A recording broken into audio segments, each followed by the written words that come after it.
আচ্ছা, আগে যতটা খারাপ ছিলাম এখন অনেকটা ভালো আছি না? আচ্ছা, 5 আগস্টের আগের কথা ভাবেন, খুব বেশি একটা ভালো আমরা ছিলাম না। হক কথা বললেই রাজাকার, জঙ্গিবাদ আর মৌলবাদ। এখন ভালো আছে। আল্লাহ বলছে আগামীর দিনটা আজকের দিনের চাইতে ভালো হবে। এখন অনেকের প্রশ্ন, হুজুর আমি আগে যা ভালো ছিলাম এখন আমি আরো কষ্টে আছি হুজুর, আমার জীবনে এখন আর কিছুই নাই। আল্লাহ বলছে শোনো বান্দা, এর দ্বারা উদ্দেশ্য দুনিয়ায় তোমার কষ্ট হতে পারে, বাট আখিরাতে তোমার সমস্ত কষ্ট দূর করবে একজন, তিনি কে? প্রথম ব্যাখ্যাটা মিলাই দেই। আমি আজহারীর নাম আগেও বলেছি, আবারও বলছি, আপনারা সবাই আল্লামা দেলোয়ার হোসেন সাঈদী হুজুরকে দিল থেকে ভালোবাসেন তো নাকি? আচ্ছা, আপনাদের মনে আছে কিনা আওয়ামী স্বৈরাচাররা সাঈদী সাহেবকে বলেছেন তিনি হচ্ছেন রাজাকার। আর সাঈদী সাহেব ওপেনলি মাইক নিয়ে বলেছিলেন 1971 সালের কোন প্রকার দেশ বিরোধী শক্তির কোন কাদা মাটি সাঈদীর গায়ে লাগে নাই, রংপুরের ভাড়া, ঠিক কিনা বলে? তবে উনি যখন সংসদ দাঁড়িয়ে বক্তব্য দিচ্ছিলেন, ওনার পাশের সেক্রেটারি বেঞ্চ থেকে বলা হয়েছিল সাঈদী সাহেব হচ্ছেন রাজাকার। আর সাঈদী সাহেব তার বুকের সমস্ত শক্তিকে এক করে বলেছিলেন হিন্দুস্তানের রাজাকাররা সাঈদীকে রাজাকার বলতে পারে। আচ্ছা দেখেন তো, সাঈদী সাহেবকে এত মিথ্যা ট্যাগ দেওয়া হলো যে উনি রাজাকার, উনি এই উনি সেই, ওনার সম্মান কি কমলো না বাড়লো? কমলো না বাড়লো? 15 বছর জেল খেটেছে, শহীদ হয়েছে, প্রমাণ করেছে মুসলমান শহীদ হতে প্রস্তুত আছে, বাতিলের সামনে মাথা নত করতে প্রস্তুত নয়। যুবক ভাই, ঠিক কিনা বলো? আল্লাহ বলছেন এই স্বৈরাচারের দিনটাই আসল দিন নয়, আগামীতে এমন একটা দিন আসবে স্বৈরাচার বিদায় নিবে, মুসলমানদের বিজয় ঘটবে আল্লাহর এই জমিনে। এক নাম্বার এক্সাম্পল। দ্বিতীয় এক্সাম্পল খুব খেয়াল করবেন, যখন আজহারী সাহেব এই দেশের একজন টপ ফেমাস স্কলার হলেন, এটা 2019 সালের কথা। পুরো দেশের যেখানেই তিনি যান সেখানেই 5 লাখ 10 লাখ মানুষের সমাগম হয়ে যায়। আপনাদের অনেকের মনে নাই, কিন্তু প্রত্যেকটা ইতিহাস আমার কলিজায় লেখা আছে, আমার সব মনে আছে। আমাদের তৎকালীন সময়ে আওয়ামী শাসনের ধর্মমন্ত্রী, তার নাম হচ্ছে, বলতে চাই না, তিনি ধর্মমন্ত্রী, তিনি বললেন যে আজহারি মাঝহারি হচ্ছে এগুলো সব জামাতের প্রোডাক্ট। এটা বলে মিথ্যাচার ত্যাগ করে দেশ থেকে বিদেশের মাটিতে তাকে পাঠাতে বাধ্য করা হলো। আল্লাহ বলছে আজহারি ওয়ালাল আখিরাতু খায়রুল লাকা মিনাল উলা, ये दिन ही आखिरी दिन नहीं है, सामने और भी दिन बाकी है। যুবক ভাইরা, তারা তাড়াই দিল আজহারী সাহেবকে। সময়ের পরিবর্তন দেখেন, আজ এমন একটা সময় এসেছে যারা আজহারীকে জামাতের ট্যাগ দিয়ে দেশ ছাড়তে বাধ্য করেছে, আজ তারা দিল্লি পালিয়েছে, আর আজহারী বিজয়ের বেশে মাতৃভূমিতে আবার ফিরে এসেছে। আল্লাহ বলছেন আজকের দিন শেষ দিন নয়, আগামীতে ভালো দিন আছে না নাই? অতএব প্রিয় ভাইরা, ইসলাম পন্থীদের উপরে বাধা ছিল, আছে, থাকবে। আল্লাহর হাবিবকে একজন সাহাবী এসে বলল, হে আল্লাহর হাবিব, আর কত মার খাবো? দিন কায়েমের আন্দোলন করতে করতে তো আমার প্রত্যেকটা রক্ত ঝরছে, শহীদ হচ্ছে, মার খাচ্ছি, তাও তো কায়েম হয় না দিন। আল্লাহর হাবিব বললেন, মার খেতে থাকো, রক্ত দিতে থাকো, শহীদ হতে থাকো, একদিন না একদিন আল্লাহর এই জমিনে আল্লাহর দিন কায়েম হবেই হবে। আজকের দিনটাই আসল দিন নয়, আগামীতে ভালো দিন দিবেন একজন, তিনি কে? আর আখিরাতের জীবনটা দুনিয়ার চাইতে উত্তম কেন? আচ্ছা বলেন তো, জান্নাতে যাওয়ার জন্য এদিকে তাকান, 100 আমলে কত আমল পেলে জান্নাত? কে বলেছে 51? আগে ঠিক বলেছো তুমি, একদম ঠিক বলেছো। আমি আবার সবার থেকে জানতে চাই, 100তে কত? কথা কয় না, কই আসলাম? 100তে কত? আমার হাত দেখান। আখিরাতের জীবন কেন বেশি উত্তম? এখানে 1 নাম্বার, ইনসাফ ভিত্তিক বিচার হবে, কোনো বেইনসাফি নাই। আল্লাহ বলবে, আচ্ছা আমার নাম দিয়ে এক্সাম্পল দিচ্ছে, আল্লাহ বলবে ফেরেশতা আসিফ হুজুরের আমল নামা ওজন দাও, ওজন দেওয়া হবে। তো এটা হচ্ছে আমার ডান আমল, এটা হচ্ছে আমার বাম আমল, দুইটা ওজন দেওয়া হয়েছে। তো খেয়াল করো, আমার ডান হাত একটু খেয়াল করবে সবাই, ডান হাতটা, এটা আমার বাম আমল, এটা আমার ডান আমল। তো ডান আমলটা বাম আমলের চাইতে একটু, একদম it's a very little bit, একদম সামান্য একটু উপরে উঠে গেছে। আল্লাহ বলবে যেহেতু একটু উঠে গেছে, ফাহুয়া ফি ঈশাতির রাদিয়া, আমার বান্দাকে জান্নাত দিয়ে দাও। আপনার সবাই সুবহানাল্লাহ পড়বে না দিল থেকে? একটা আমল বেশি, জান্নাত দিয়ে দাও।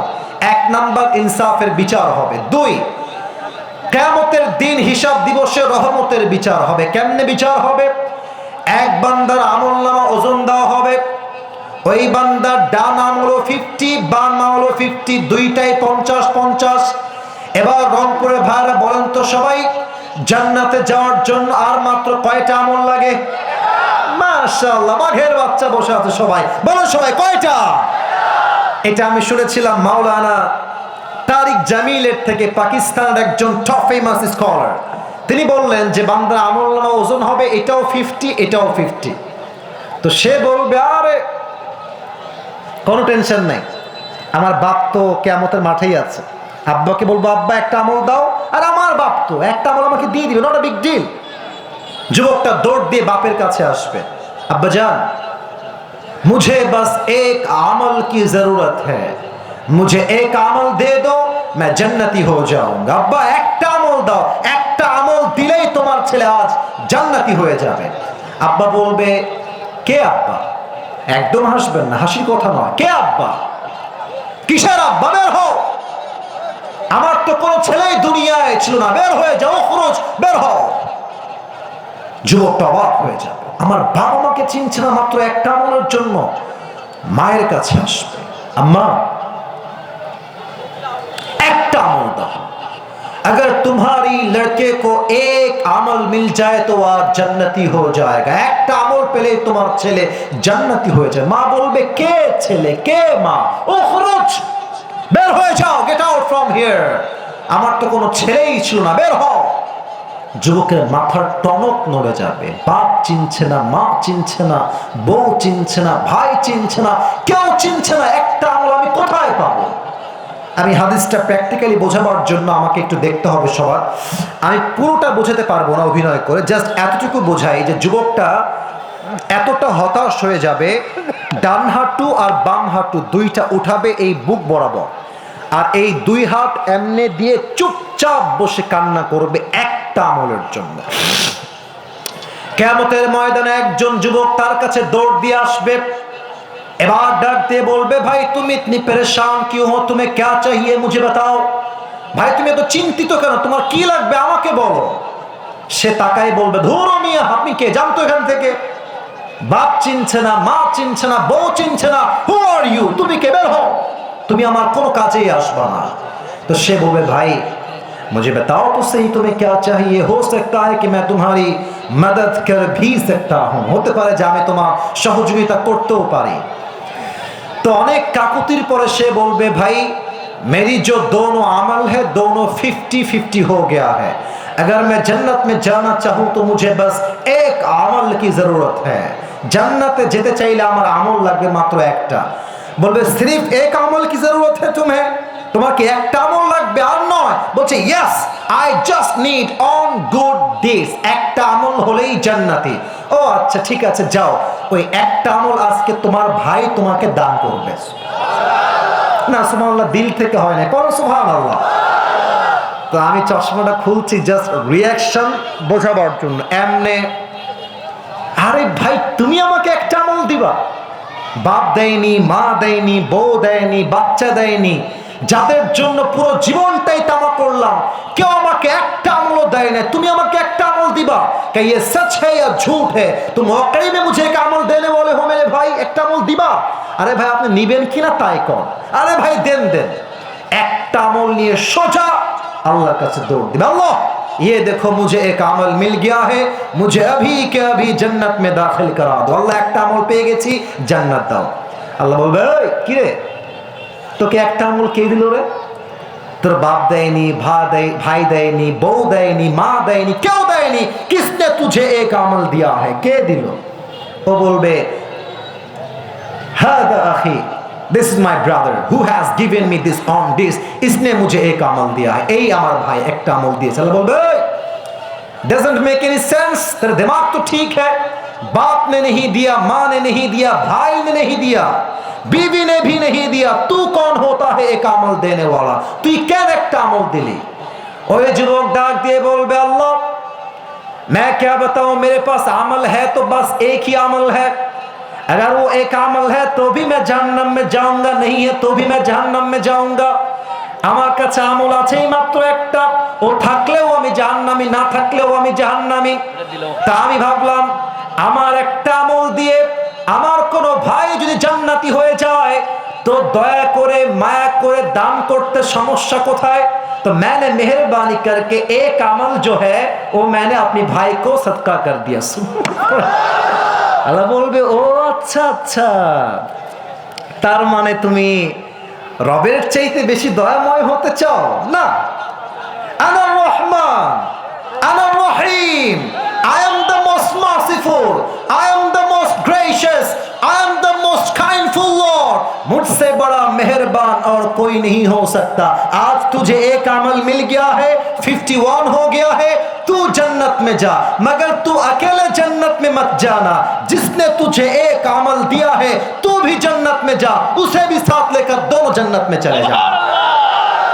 যাও দুইজন মিলে জান্নাতে যাও। একজন যাবা কেন? কারণ ইনসাফ হবে, দুই রহমত হবে, এক ইনসাফের বিচার হবে, দুই মায়ার বিচার হবে, দয়ার বিচার হবে। এই জন্য দুনিয়ার জীবনের চাইতে আখিরাতের জীবনকে উত্তম ঘোষণা করেছে একজন, তিনি কে? ওয়ালাল আখিরাতু খায়রুল লাকা মিনাল উলা। চারটা তো বেজেই গেল, আপনারা তো বিরক্ত হয়ে গেছেন নাকি? বিরক্ত হন নাই তো আপনারা?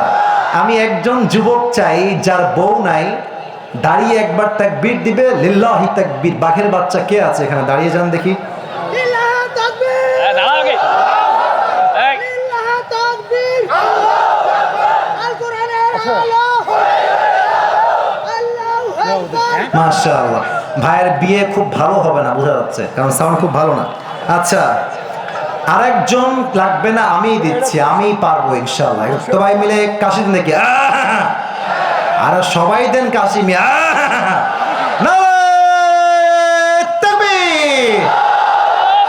এবার আয়াতগুলোকে আর আহামরি ব্যাখ্যায় যাব না, আমরা সবাই জানি একটা প্রবাদ বাক্য, শেষ ভালো যা সব ভালো তা। দেখা যাক আপনার কতটুকু আমাকে শেষটা ভালো দেন। ওয়ালা সাউফা ইউতিকা রাব্বুকা ফাতারদা।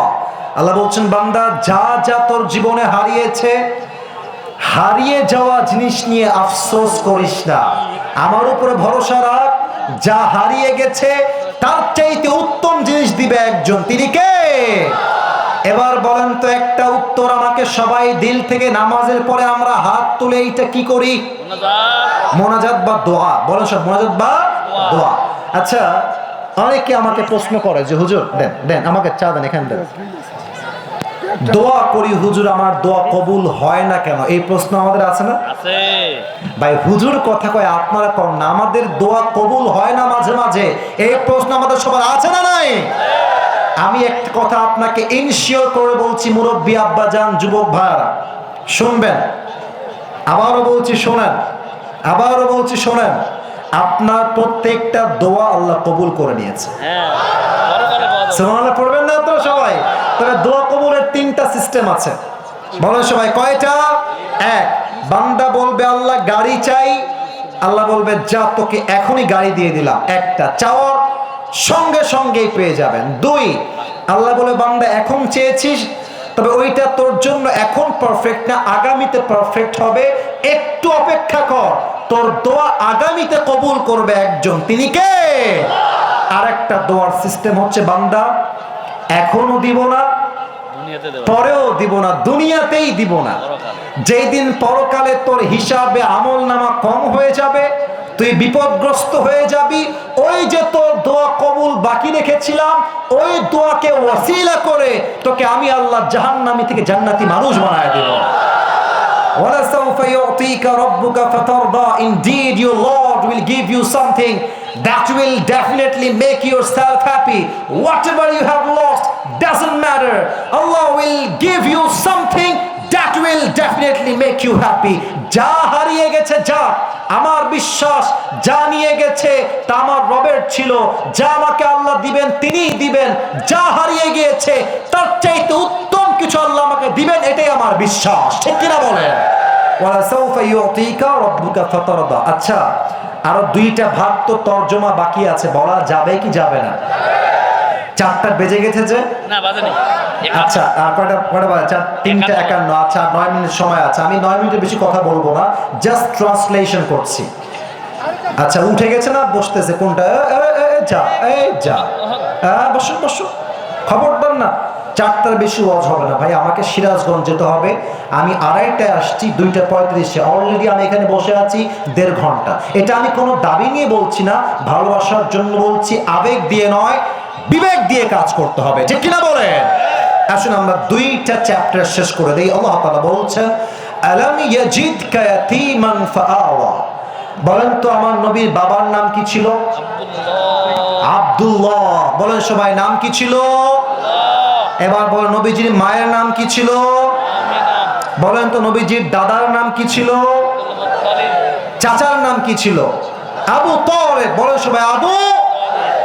একের পর এক সবাই বিদায় নিয়েছে। আল্লাহ বলছেন, নবী আপনি তো ইয়তীম ছিলেন, আপনাকে ইয়তীম থাকা অবস্থায় আপনার লালন পালন করেছে একজন। আওয়াজ দিয়ে বলেন সবাই, তিনি কে? 1 নাম্বার। 2 নাম্বার, ওয়াওয়াজাদাকা দাল্লান ফাহাদা। হে নবী, আপনি পথ ভুলে গিয়েছিলেন, আপনাকে পথ দেখিয়েছে একজন। আওয়াজ দিয়ে বলেন সবাই, তিনি কে? আমি ছোট্ট একটা তাফসীর পেশ করছি, জাস্ট 1 মিনিট সময়। আমি উত্তর চাই সবার থেকে। কেউ উঠে গেলে খবর আছে কিন্তু, বলে দিচ্ছি, একজনও উঠবেন না। বলেন তো দুনিয়ায় আসার আগে আমাদের সকলের বাসা কি জান্নাতে ছিল না জাহান্নামে ছিল? জান্নাতে। বলেন তো আমাদের সকলের আদি পিতা প্রথম পুরুষ প্রথম নবী নাম কি? আদম আলাইহিস সালাতু ওয়াস সালাম। তার বাসা জাহান্নামে ছিল না জান্নাতে ছিল? জান্নাত থেকে আমরা দুনিয়াতে এসেছি। মনে করেন যে এই দুনিয়াটা হচ্ছে একটা কুয়ার মতো। আচ্ছা, রংপুরে কোথাও কোথাও কুয়া আছে না? কুয়া। আচ্ছা, কুয়াতে আমরা পানি তুলি কি দিয়ে? রশি দিয়ে। আচ্ছা বলেন তো, আমি আসিফ হুজুর রশি বাদ দিয়ে এমনি নিজেই পড়ে গেলাম, কুয়াতে পড়ে গেছি। আপনারা আমাকে তোলার জন্য বাঁশ নিবেন না রশি নিবেন? আর কথা কয় না, বাঁশ না রশি? তো দেখেন, রশিটা যে দিবেন, রশি হলেই হবে না, এটা হওয়া লাগবে 2টা শর্ত। 1, রশি হওয়া লাগবে মজবুত শক্তিশালী। যদি রশি হয় দুর্বল, কি হবে? আপনি টান দিবেন আমাকে, আমি দড়ি ছেড়ে উল্টে আবার পর দাঁত মাত সব ভেঙে যাবে। ঠিক কিনা বলেন? রশি হওয়া লাগবে মজবুত। 2, রশির গোড়ায় যিনি ধরবেন তার হাত হওয়া লাগবে শক্তিশালী। তার হাত যদি শিথিল হয়ে যায়, আমি উঠে যাব টান দিয়ে, বাট তার হাত শিথিল হলেই ছেড়ে দিবে, আমি পরে আমার দাঁত মাত আবার সব ভেঙে যাবে। ঠিক আছে কিনা বলেন? রশি হওয়া লাগবে মজবুত, যে ধরবে তার হাত হওয়া লাগবে মজবুত। তাহলে আমরা সবাই পড়ে আছি দুনিয়া নামক কুয়াতে। আমাদের মূল ঠিকানা হচ্ছে জান্নাত। আল্লাহ বললেন, বান্দা তোমরা সবাই পথ ভুলে গেছো জান্নাতে যাওয়ার।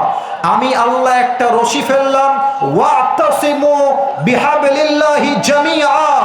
আল্লাহ এই রশিকে শক্ত করে ধরো। এবার বলেন তো, এইটা হচ্ছে আল্লাহর রশি, এর চাইতে শক্তিশালী আর কোন রশি কি হতে পারে? আর এই রশির মূল গোড়ায় কার হাত? একমাত্র আল্লাহর হাত। আল্লাহর হাতের মতো শক্তিশালী আর হাত হতে পারে? আল্লাহ বলছেন, শক্ত করে ধরো। জামাত বিএনপি মারামারি কইরো না, হেফাজত চরমোনায় মারামারি কইরো না, কোন দল নাই, প্রথম পরিচয় মুসলমান। শক্ত করে ধরো। তোমরা জান্নাত থেকে যে হারিয়ে গিয়েছিলা, আমি আল্লাহ এক টান দিয়ে আবার সেই জান্নাতের ঠিকানায় পৌঁছায় দিব। সুবহানাল্লাহ। ওয়াওয়াজাদাকা দাল্লান ফাহাদা। নবী আপনি পথ ভুলে গিয়েছিলেন, আপনাকে কোরআন দিয়ে পথ দেখিয়েছে একজন। তিনি কে? ওয়াওয়াজাদাকা আইলান ফাগনা। নবী হে, আপনি গরীব ছিলেন, খাদিজার মাধ্যমে আপনাকে বিয়ে দিয়ে আপনাকে ধনী বানিয়েছে একজন, তিনি কে? এবার তিনটা আমাদের জন্য ইনস্ট্রাকশন। এক, ফাম্মাল ইয়াতীমা ফালা তাকহার, ইয়াতীমের সঙ্গে খারাপ ব্যবহার করো না। ওয়াম্মা সাইলা ফালা তানহার, কেউ চাইতে আসলে খালি হাতে ফিরিয়ে দিও না। ওয়াম্মা বিনিআমাতি রাব্বিকা ফাহাদ্দিস, আল্লাহ তোমাকে যেই যে নিয়ামত দিয়েছে শুকরিয়াতান সবাইকে বলো, আর পড়ো সবাই মিলে আলহামদুলিল্লাহ। পড়ো সবাই আলহামদুলিল্লাহ। এবার সবাই দুই হাত তোলেন, সবাই দুই হাত তোলেন। আমার সঙ্গে ওয়াদা করতে হবে, বলেন সবাই হুজুর। একবার কাশি দেন, গলা ঠিক করেন। এবার বাঘের মতো রংপুরের সাউন্ডে বলেন সবাই হুজুর। আমাদের ওয়াদা, দোয়া, বলেন সবাই দোয়া না করে আমরা কেউ উঠে যাব। এই যে হাত দেখতে চাই, যাব না, বলেন সবাই ইনশাআল্লাহ। এবার হাত নামান, যারা দাঁড়িয়ে আছেন দোয়ার জন্য বসে পড়েন। রংপুরের ভাইরা বসে যাবে, আমি জানি বসে যাবে, সবাই ভদ্র। রংপুর মানেই আমরা ভদ্র ঘরের সন্তান, ঠিক কিনা বলে? এই যে বসে যাচ্ছে, এই যে বসে যাচ্ছে, মাশাআল্লাহ, বসে পড়ো, দোয়ার জন্য বসো। এখানে একটা স্লিপ আসছে, এই বসেন বসেন। আমার কাছে আসছে একটা স্লিপ, উত্তর আমি দিচ্ছি 1 মিনিট সময়ের মধ্যে। আমাকে প্রশ্ন করা হয়েছে, হুজুর এখানে অনেক যুবক আছে যারা পর্নোগ্রাফির নেশায় আসক্ত, এদের করণীয় কি? আমি ছোট্ট একটা কথা বলতে চাই। প্রথম উপায় হচ্ছে বিয়ে করে নেওয়া। যুবক ভাইরা, বিয়ে করে ফেললে নিজের যে সেক্সুয়াল ডিমান্ডস আছে এটা পরিপূর্ণ হয়ে যায়, এবং হাজার হাজার যুবক জেনার থেকে বেঁচে যায়, পর্নোগ্রাফির থেকে বেঁচে যায়, ঠিক কিনা বলে? 2 নাম্বার, আপনার চোখটাকে নামিয়ে রাখবেন। সোশ্যাল মিডিয়ায় ইনস্টাগ্রাম হতে পারে, টিকটক হতে পারে, ফেসবুক হতে পারে, ইউটিউব হতে পারে, রিয়েল লাইফ হতে পারে। যখনই মেয়ে মানুষ দেখবেন চোখটা নামায় ফেলবেন আর পড়বেন আস্তাগফিরুল্লাহ। যেই বান্দা বেশি বেশি ইস্তেগফার পাঠ করে তাকে জিনার থেকে বাঁচায় দেয় একজন, তিনি কে? 3 নাম্বার, কখনো একা একা থাকবেন না। রুম একা, জানলা খুলে রাখেন, দরজা খুলে রাখেন, লাইট দিয়ে রাখেন, জানালাও বন্ধ, দরজাও বন্ধ, লাইট বন্ধ। শয়তান বলবে এবার অন কর, পর্নোগ্রাফি দেখ, ঠিক আছে কিনা বলে? যত একা থাকবেন গুনাহের সংখ্যা তত বেশি। 4 নাম্বার, অলওয়েজ ওযু অবস্থায় থাকবেন। যত পবিত্র থাকবেন শয়তান আপনার ধারে কাছে ভেড়ার সাহস পাবে না। অপবিত্র থাকবেন, শয়তানের ভয়াল গ্রাসে আপনি ধ্বংস হয়ে যাবেন। যুবক ভাইরা, ঠিক কিনা বলে? আল্লাহ সবাইকে সঠিক সময় প্রত্যেকটা আমল করার তৌফিক দান করুন। পড়েন সবাই দিল থেকে আমিন। সবাই আত্তাহিয়াতুর সুরতে বসলে ভালো হয়। সবাই, আপনারা না, আপনার সামনে যারা আছেন লেটা মেরে না বসে আত্তাহিয়াতুর সুরতে বসেন। মাশাআল্লাহ, বসে গেছে। যারা দাঁড়িয়ে আছেন লাস্ট আবদার, শেষ কথা, লাস্ট ওয়ার্নিং, বসে যান দোয়ার জন্য। দোয়ার জন্য বসে যান। 2 মিনিট 3 মিনিট দোয়া হবে, তারপরে যার যেখানে মন চায় যাবেন, নট আ বিগ ডিল। বসে পড়েন, বসে পড়েন। দুরূদ শরীফ পড়েন। আল্লাহুম্মা সাল্লি আলা মুহাম্মদ ওয়া আলা আলি মুহাম্মদ কামা সাল্লাইতা আলা ইব্রাহিম ওয়া আলা আলি ইব্রাহিম ইন্নাকা হামিদুম মাজিদ। আমরা কমিটির জন্য দোয়া করি, এই মাদ্রাসার জন্য দোয়া করি, যাই প্রোগ্রামকে বাস্তবায়ন করবার জন্য দিনরাত পরিশ্রম করেছে। আল্লাহ সবাইকে ইসলামের সৈনিক হিসেবে কবুল করুন। পড়েন সবাই আমিন। এবং যারা দাঁড়িয়ে আছেন, এটা পড়ে ভাই, আচ্ছা ঠিক আছে রাখেন, সমস্যা পরে দেখা যাবে। এবার সবাই যারা দাঁড়িয়ে আছেন আরেকবার বলছি, মেহেরবানি করে বসে যান, মেহেরবানি করে। আলহামদুলিল্লাহি রাব্বিল আলামিন, আর রাহমানির রহিম মালিকিল ইয়াউমিদ্দিন, ইয়্যাকা না'বুদু ওয়া ইয়্যাকা নাস্তাঈন, ইহদিনাস সিরাতাল মুস্তাকিম, সিরাতাল লাযিনা আন'আমতা আলাইহিম গায়রিল মাগদুবি আলাইহিম ওয়ালাদ-দাল্লিন।